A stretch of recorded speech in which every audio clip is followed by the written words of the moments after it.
кезеңден қымбатың манас қымтайып көрініп қалған кез екен қиноғы түшіп қырғыздары бөлініп қалған кез екен қайнаған қалың Қытайға қаматып салған кез екен көкөтөйдің кемеге қалмақ Қытай манжуға талатып салған кез екен Ерман астап чу тартып қырқ чора келіп барғанда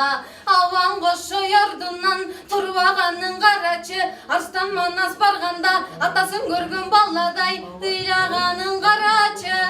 ошондың ақырын сөйлеп бек таштай алдаңай